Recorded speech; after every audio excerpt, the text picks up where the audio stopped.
Okay, neck pain, headaches, brain fog, severe headaches. You wake up with a massive headache.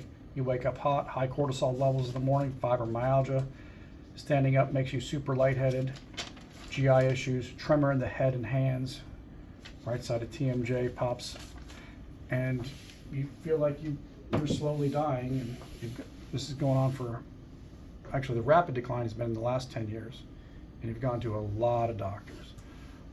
And this is what we found here. And feel free to interrupt me or change anything I say, add. Okay. Okay. All right. All right, so looking from behind, we can see you've only got one jugular vein there. And the one that you do have, well, not to mention we see all this extra vascularity, so much so that you could have an AV fistula, but we'll kind of go back to that later. All right, so here is the right jugular vein, which is doing all the work. And we'll move all that out. And you can see how even that is being pinched. And the atlas is being drawn forward, the styloid is pulling it down, and you have nowhere to go. Not only is it entrapping the one jugular vein that's working, because the other one is completely trapped and tethered. It doesn't get past the top of the atlas there. Now we did this is the arterial phase, and we ended up basically doing a study with several venous phases, and the contrast does kind of slowly get down there. Actually, it reconstitutes about here. So I can't even say it kind of goes there. It reconstitutes by other veins in through here, and you can see it down through here. So the flow study shows that there's a void in through here. Oh, anyway, so the styloid on the left is longer than the one on the right, and I mean, it not only, when you bring your head down, your atlas is actually being misaligned by the styloids. They're not just pushing straight through the jugulars and shutting them down, but it's going to make it difficult for you to hold the adjustment.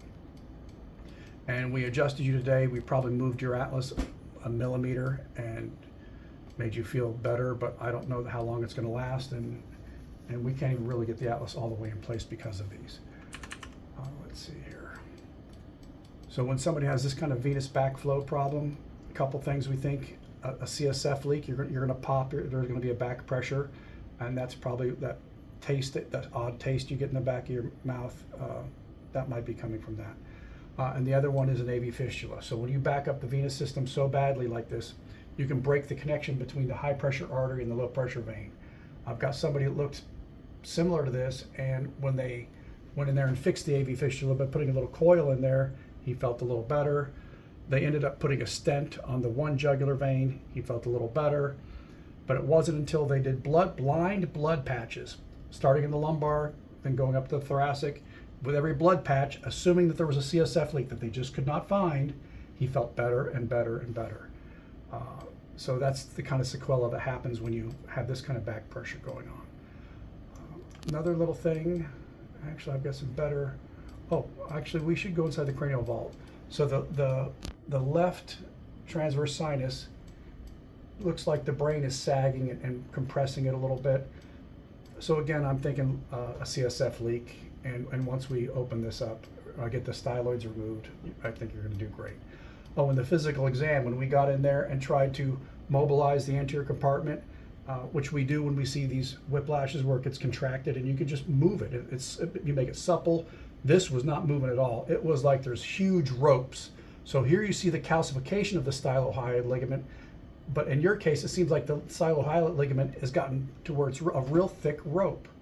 Now, it might be difficult to discern the difference between, say, one of these muscles that is so fibrous, or even fascia that's in play, but it actually felt more like something about this big around that was keeping your neck from moving correctly. And when we did the left and right head rotations, we see that there's parts of your neck that are not moving like they should, and another part that's making up for it. And tell you what, let's run through those screenshots. Right, so it looks like there's a contracture, that this is shortened more on the left, and we saw some mechanical indications of that, and that may show up on these screenshots. But that's basically what we found, and the physical exam says it's really on both sides. A good shot of that. All these varicose veins, the body's adapting. a good shot of that entrapment there. And this is the one where the jugular stops right up in there, disappears. Sagging brain. Yeah. And since structure affects function, I mean, you can't look at plumbing. You're supposed to have dual exhaust. Think of it that way. You can't say that this is nothing. This is, I can't say it's everything that's wrong with you, but my gosh, it's a big smoking gun. Yeah. Another view of the entrapment there.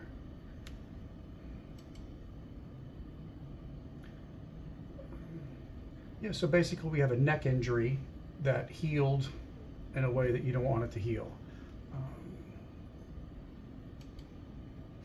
Okay, so this is looking down from the bottom. We saw that your atlas is rotated. So you could argue that it might need, is it right lateral? Is it anterior on the left? We went with a vector to prioritize rotation here. We actually went with a left 30, anterior 40. That worked pretty good there. And that gave you some symptomatic relief. Yeah.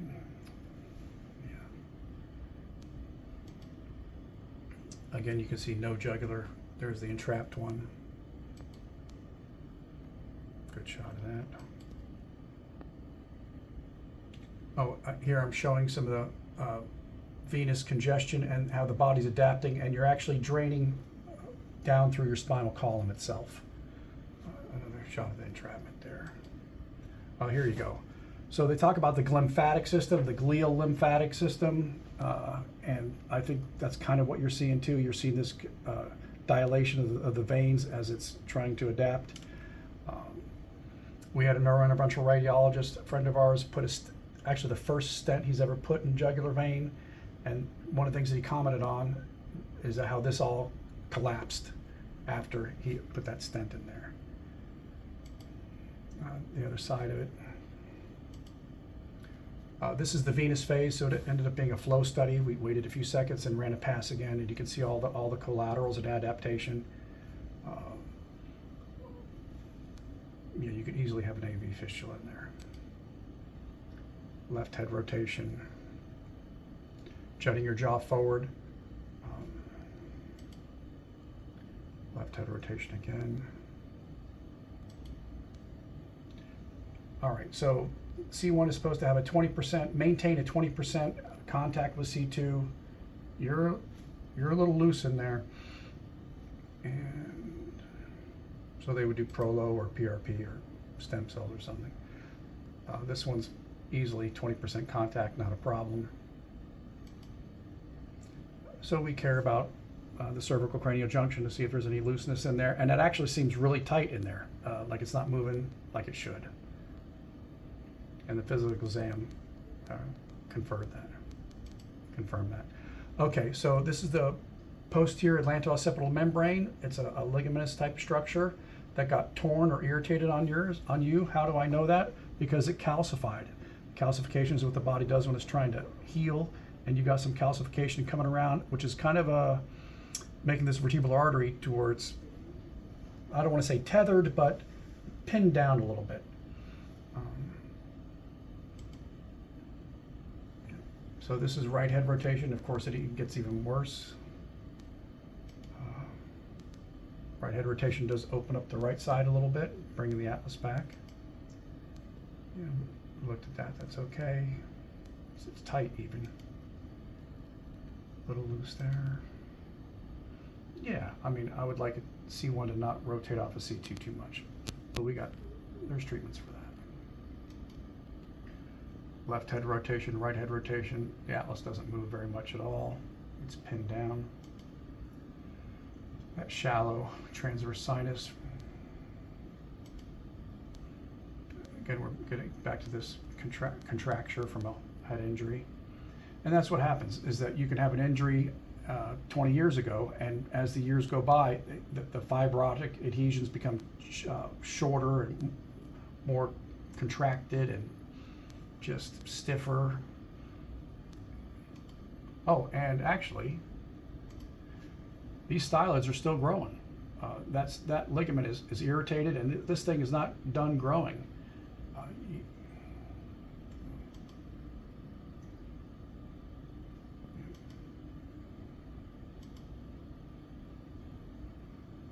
Right, so curve correction. This is how far your atlas is forward when you're lying down. Here you are just in the neutral position. It does kind of drift back a little bit, and the ultrasounds do show that you're better off when you're upright than when you're lying down. You get a little more flow through there. Yeah, so here we put a 8-pound weight around your neck to see if we can, what happens as far as the atlas moving back away from the jugular. And it moved 3.15 millimeters in the correct direction. And to capitalize on this, as far as opening up the venous drainage, you have to have your chin up. Otherwise, it's just a waste of time. These are your ultrasounds. Yeah. Right jugular neutral position. Right jugular neutral position. Right jugular inflection. Then when you lie down, this thing gets real pulsatile, and we have videos of your jugular veins throbbing like an artery. They're not supposed to do that. Oh yeah, we got it to where it shut down almost to nothing in certain positions. That was lying down. Anything you want me to talk about? No, I think you covered everything we found. Okay.